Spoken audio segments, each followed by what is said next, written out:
Hey, what's going on, guys? Matty Brawler here, and today I am here for the game of the week for week 10 in the NPL, the National Pokeball League. And this week we have Dallas Boy, who is the coach of the San Antonio Swamperts, going against the Seattle Seadras, and they call themselves Dave Burnape over here. So we're going to get right into this battle, but first let's just take a quick look at team preview. Now, Dallas's team looks extremely threatening with things like Tornadus Therian, which is basically a threat to almost every team. Nidoqueen, which coverage could really rip through a lot of the Seadras team. Entei has looks like it has an okay matchup, I guess. Entei could kind of just Entei's nice in this type of basically any type of format because it's bulky. It has nice natural bulk and can always fire off powerful Sacred Fires if that's what it chooses to run, and have a really good chance of burning things, which is nice. It comes into use a lot of times in battles. And this Cloyster really looks like a huge threat. If this thing could get up a Shell Smash, it could really sweep through the Seadras team. So the Seadras are also packing some huge threats. Like Hitmonlee has maybe its only switch-in is this Gramble over here if it's a physically defensive set. Gudra as well has good coverage and good power to kind of rip through the San Antonio Swamperts over here. Hawlucha is a Pokemon that if it sets up similarly to Cloyster, it could really rip through the Swamperts as well. So looking at team preview, both teams are really threatening towards one another, and it should be interesting to see which one will come out on top. So the Swamperts going to lead with Tornadus as the Seadras lead with Tyranitar. Good play there because Tornadus isn't too much of a threat to Tyranitar, so here the T-Tar just goes for the Stone Edge. I'm not sure if he had Pursuit. If he did, maybe it would have been a good time to go for it, but that Stone Edge doesn't do too much to the Nidoqueen there. So this Nidoqueen is not leftovers, so it's probably an offensive variant, and the Tyranitar actually outspeeds the Nidoqueen here, which if that Nidoqueen is offensive, that's kind of odd just because if I looked at my opponent's team, I would at least want it to outspeed Tyranitar, but he does not, and he gets knocked out by the Earthquake. So this must be a jolly offensive T-Tar, or just max speed offensive T-Tar, or something like that. Now, the Swampers go into their Cobalion and set up a sub as Seadras go into Trevenant, and this is actually a Swords Dance Cobalion, so this is a huge threat. So this Trevenant is probably not going to be able to take a +2 Iron Head from this Cobalion, but I don't think he's going to try to set up a sub. So he actually goes for the Aerial Ace, which the Seadras switch in there. Hitmonlee did not take that very well, so this is not looking too good. But he actually switches out here as he brings in the Hawlucha, not wanting to take a high jump kick. So wow, that was a pretty risky prediction there. So the Seadras bringing the Hawlucha to scare out the Cobalion with a high jump kick. If Cobalion had stayed in there, he probably just would have clean swept. But he switches out, and the Hawlucha goes for Agility. Interesting that he went for Agility and not something like Swords Dance. So he was just heat up the heat over here. So he goes for Swords Dance and Agility. Wow. Wait. Is this like a physically defensive Hawlucha or something like that? That play rough only did 58%, and it's stabbed from a Gramble, which actually has decent base physical attack. I'm confused. So now we have a +1 attack, +2 speed Hawlucha. Do these things get Baton Pass? I don't even know. But wow, this thing is bulky. This must be like max physical defense. So now the Hawlucha goes for Roost as the Gramble goes for Play Rough again. That only does 56. So I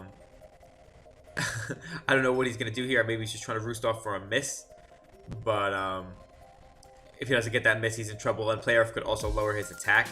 So now this Gramble switches out actually and goes into Tornadus, and I think the Tornadus should be able to outspeed this Hawlucha here. Tornadus does naturally outspeed. Oh no, it's got Agility. What am I saying? So now he actually passes it to the Tyranitar as Tornadus goes for Hurricane. Let's see, does he get the confusion? He does not. So this may be a wrap. I'm not sure, but I think there's actually a good chance. So, well, actually no, he can go with the Gramble always, and he actually misses the Stone Edge. That's really unfortunate. Because if he hit that Stone Edge, he'd probably be able to 2-KO it, plus with Sand. But he actually has Iron Head. But the player just knocks it out from there. So that must have been a really... That Hawlucha was so bulky. A play rough did 65% to almost 65% to a Tyranitar, but was only doing a little over 55 to a Hawlucha, so that's crazy. But that Stone Edge miss definitely mattered because that Tyranitar was a very big threat to this team. It had coverage to hit all of these things super effectively. So if he hit his Stone Edge and then hit the Iron Head after that, then he would have been in a pretty good spot to do a lot of damage. But that's unfortunate there that he loses his Tyranitar. So now the Seadras go into Weavile, which is also a huge threat, but Cobalion is a pretty nice switch in. But the Swamperts actually go into Cloyster Ice Beam Weavile. Wow, that's innovation right there. So I guess he doesn't want to miss. But you can always go Ice Punch. Okay, this is just a fully specially attacking Weavile. Focus Blast. Focus Blast Weavile. That's crazy. This is crazy. So now the Swamperts go into their Entei. Good switch here. This thing is going to do a lot of damage. So looks like he's just... oh no, he actually goes for the extreme speed. And the Seadras just sack their Trevenant here. So now Hawlucha comes in. And this thing is, as we saw before, this is physically defensive. But I don't know what it's going to do here. Because it looks like the Weavile is a special attacker. It could be a physical attack Gudra. I guess that's what he would need if he wanted any chance to win. So he goes for +2 speed and now goes into his Gudra. So I guess that he doesn't need to be physical attacking, but Gudra just might not be powerful enough. So Gudra goes for the Sludge Wave, I guess, predicting the Granbull to come in. That doesn't... Yeah, he could have just went for Draco there. It didn't matter because if he did go to Granbull, he could just kill it the next turn. But now he goes into Hawlucha on the Cobalion as the Cobalion goes for close combat.